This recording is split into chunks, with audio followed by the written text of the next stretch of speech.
Hello, હું નિકિતા.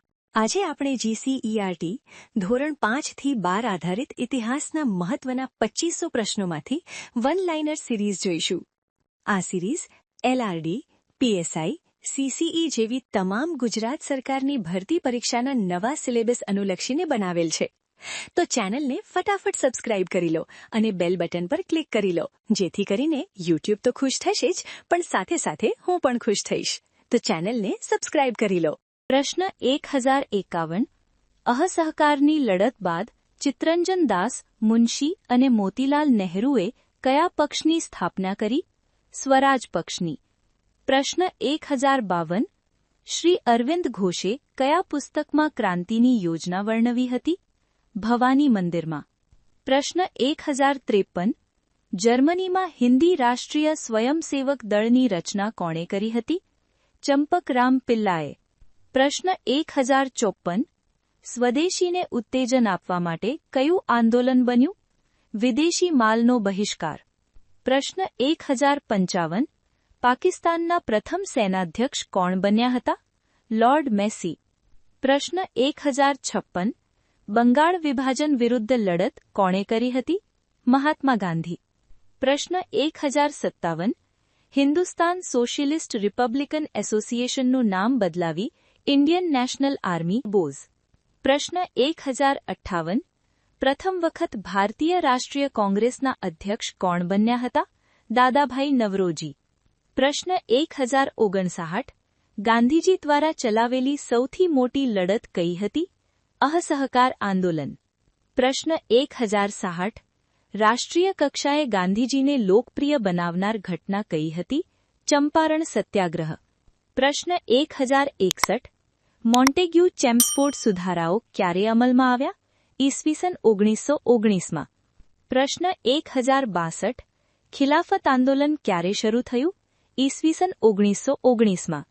પ્રશ્ન 1063. ગાંધીજી દક્ષિણ આફ્રિકાથી ભારત ક્યારે પરત આવ્યા? 1915માં. પ્રશ્ન 1064. રોલેટ એક્ટ ક્યારે પસાર થયો? 1919માં. પ્રશ્ન 1065. જલિયનવાલા બાગ હત્યાકાંડ ક્યારે થયો? પ્રશ્ન 1066.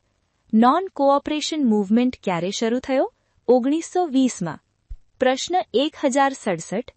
અસહકાર આંદોલન કોંગ્રેસ મહાસમિતિએ કયા અધિવેશનમાં મંજૂર કર્યું? કલકત્તા 1920માં.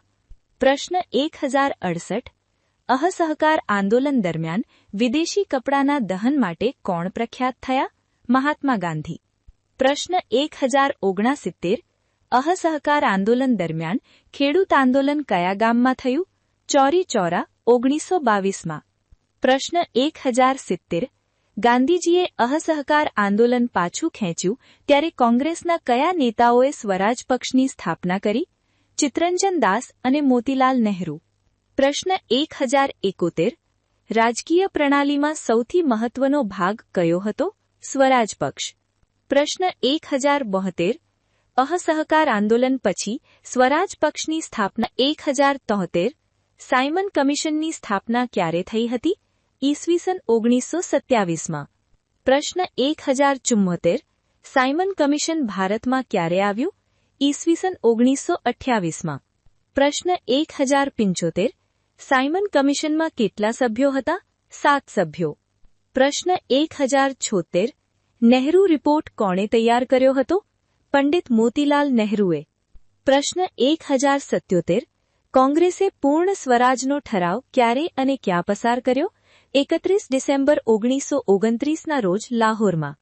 પ્રશ્ન 1078. ભારતના સ્વાતંત્ર્ય દિવસ તરીકે કયો દિવસ ઉજવાયો હતો? 26 જાન્યુઆરી 1930. પ્રશ્ન 1079. દાંડી કૂચ યાત્રા ક્યારે શરૂ થઈ હતી? 12 માર્ચ 1930ના રોજ. પ્રશ્ન 1080. દાંડી કૂચ યાત્રા ક્યાંથી શરૂ થઈ હતી? અમદાવાદના સાબ્યાશી. દાંડી કૂચ યાત્રા ક્યારે પૂર્ણ થઈ હતી? 6 એપ્રિલ 1930માં. પ્રશ્ન 1082. મહાદેવભાઈ દેસાઈએ દાંડી કૂચને કોની સાથે સરખાવી હતી? મહાભનિષ્ક્રમણ. પ્રશ્ન 1083. ગાંધી ઇરવિન કરાર ક્યારે થયો હતો? 1931માં. પ્રશ્ન 1084. સુભાષચંદ્ર બોઝનો જન્મ ક્યારે અને ક્યાં થયો હતો? 23 જાન્યુઆરી 1897, કટક. પ્રશ્ન 1085. સુભાષચંદ્ર બોઝ દ્વારા રચાયેલ સેનાનું નામ શું હતું? આઝાદ હિન્દ ફૌજ. પ્રશ્ન 1086. અંડમાન અને નિકોબાર ટાપુઓને શું નામ આપવામાં આવ્યા? શહીદ અને સ્વરાજ. પ્રશ્ન 1087. આઝાદ હિન્દ ફૌજને સૂત્રો કયા હતા? જય હિન્દ.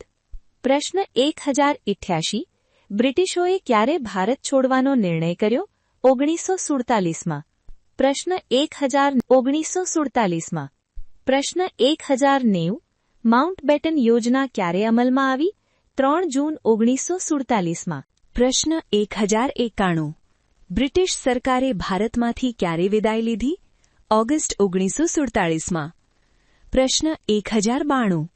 સ્વતંત્ર ભારતના પ્રથમ ગવર્નર જનરલ કોણ હતા? Lord Mountbatten. પ્રશ્ન 1093. સ્વતંત્ર ભારતના પ્રથમ હિન્દી ગવર્નર જનરલ કોણ હતા? ચક્રવર્તી રાજગોપાલાચારી. પ્રશ્ન 1094. જ્યારે આપણું બંધારણ ઘડાયું ત્યારે કેટલા અનુચ્છેદો હતા? 395. પ્રશ્ન 1095. ભારતના બંધારણમાં કેટલા ભાગો છે? 22. પ્રશ્ન 1096.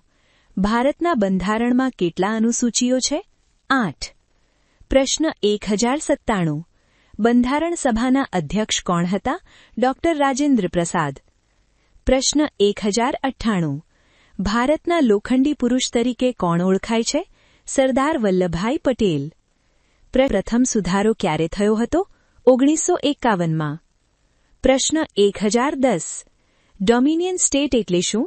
સાંસ્થાનિક સ્વરાજ્ય. તમને આમાંથી કેટલા પ્રશ્નો પહેલાથી આવડતા હતા? કોમેન્ટમાં લખો. અને જો તમને આવા પ્રશ્નો ઉપયોગી લાગે તો વિડીયોને લાઇક કરો અને ચેનલને સબસ્ક્રાઇબ